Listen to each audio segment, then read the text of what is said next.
Assalamualaikum viewers, welcome to Academia Coaches. The topic of my today lecture is biology and services of mankind. In my today lecture, I will focus upon how the biology is helping mankind, in how many ways the science of biology is helpful for the betterment of mankind. Biology is helping mankind in many ways. For example, increasing food production,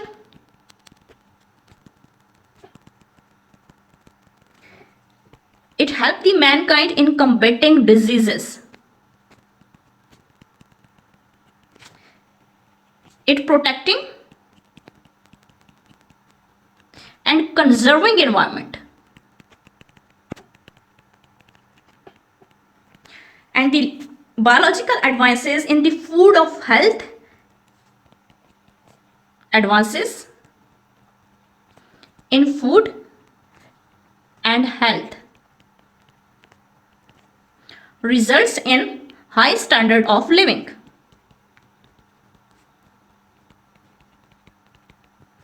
सबसे पहला point था कि biology जो है वो increase कर रही है फूड प्रोडक्शन को. नाउ द क्वेश्चन इज कि कैसे कर रही है फूड प्रोडक्शन को इंक्रीज. इस यूज करते हैं बायोलॉजी में. जैसे ये बायोलॉजी एडवांस हुई उसने फर्टिलाइजर को मोर एफिशिएंटली यूज करना शुरू कर दिया. फिर रेज लो वाटर प्रोडक्टिविटी को इंक्रीज कर दिया. फिर पेस्टिसाइड्स, इंसेक्टिसाइड, इन सब का यूज करके the biology help in increasing food production. फिर है combating diseases. Through the knowledge of biology तो मैनकाइंड को ये नॉलेज मिला कि वो कैसे डिजीजेस के साथ कंपैट करता है. वो देखता है कि डिजीजेस कैसे आके अफेक्ट करती हैं, उनका होस्ट कैसे है, वो कैसे ट्रांसफर होती हैं. देन उसके अगेंस्ट एंटीबॉडीज बनाई, वैक्सीन बनाई, and then help in combating diseases. Protecting and conserving environment. तो प्रोटेक्ट कैसे कर सकते हैं हम एनवायरनमेंट को कि हम कंजर्व करें वाटर जो कि नीड है हमारे एनवायरनमेंट की. ज़्यादा प्लांट्स लगाएं, planting and plant a tree. Other reuse, recycling and reduce, these are the points which are helping in protecting and conserving environment. फिर advance in food and health में betterment के लिए food में कि बहुत से ऐसे प्लांट्स हैं जो कि हम कर रहे हैं थ्रू सिलेक्टिव ब्रीडिंग, और उसकी जो क्वालिटीज़ होती हैं, वैराइटीज़, उनको इंक्रीज कर रहे हैं और बेटर न्यू क्वालिटीज़ बना रहे हैं. Then high health. अगर हम हेल्थ सेक्टर में देखें तो बहुत ज़्यादा एडवांसमेंट हो चुकी है. डिफरेंट टेक्निक्स आ गई हैं जिसके थ्रू बहुत सी वायरसेस, बैक्टीरियाज, उनके अबाउट नॉलेज और कैसे वो अफेक्ट करते हैं, these are known. So these are some points in which biology is serving the mankind. Now the plant and animal breeders have developed through selective breeding.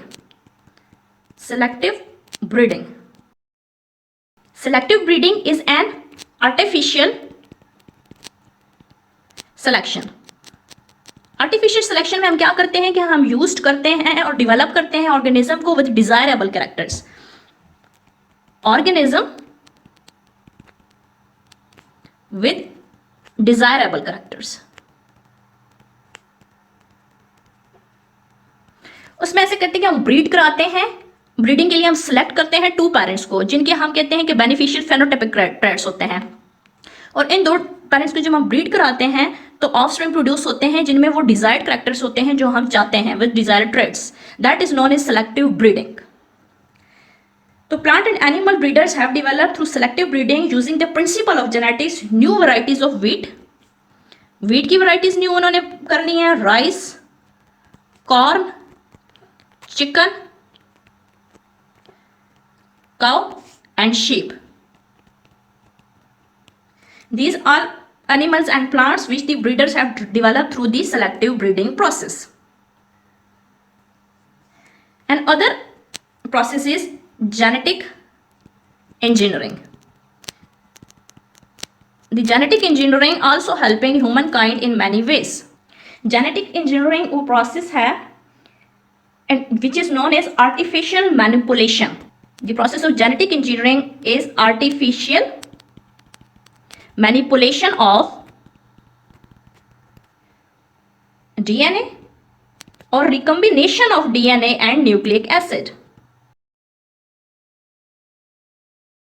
which results in modification of organism.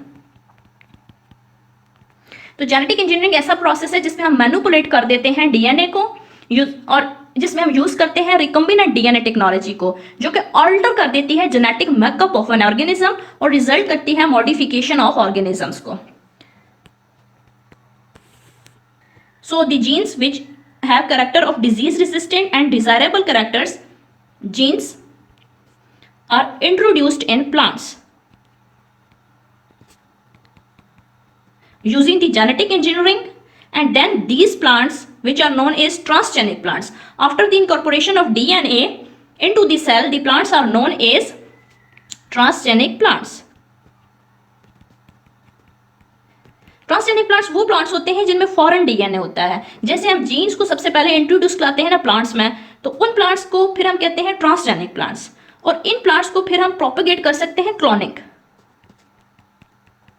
Propagate by cloning. Cloning वो process होता है जिसमें हम copies बनाते हैं organism और cell की by asexual production. And other process जो कि आजकल के दिनों में यूज हो रहा है, that is tissue culture techniques. Tissue culture technique वो टेक्निक है जिसमें हम ग्रो कराते हैं टिश्यू और सेल को. वी ग्रो सेल और tissue in artificial media, that is artificial media. Artificial media. Tissue culture technique is a technique in which we grow tissue and cell in artificial media which is separated from the organism. और जो media होता है वो होता है solid होता है, semi solid media होता है और लिक्विड मीडिया होता है. इनकी एग्जांपल आ जाती हैं सच एज ब्रॉथ और एगर मीडिया. इसको यूज हम करके हम टिश्यू कल्चर टेक्निक को यूज करके डिफरेंट कॉपीज कर रहे हैं और टिश्यू और सेल को आर्टिफिशियल मीडिया में ग्रो करा रहे हैं. बायोपेस्टिसाइड्स. बायोपेस्टिसाइड्स सर्टेन टाइप्स हैं पेस्टिसाइड्स की जो कि डिराइव्ड हुई हैं from such natural material like animals, plants, bacteria and some minerals.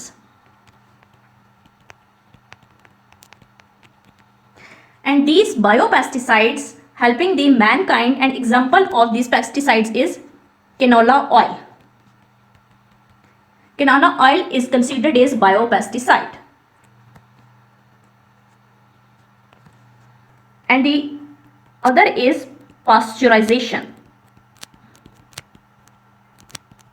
Pasteurization is the process which is used for preservation of milk and milk products. And the process of pasteurization is developed by Louis Pasteur. Therefore, its name is process of pasteurization. ये preserve करता है milk को और milk product को. सो ये different areas हैं जिसमें biology जो है वो हेल्प कर रही है मैनकाइंड को और इम्प्रूव कर रही है the lifestyle of Mankind. Thank you so much viewers and Allah Hafiz. Do not forget to subscribe my channel for latest and more relevant videos. Thank you.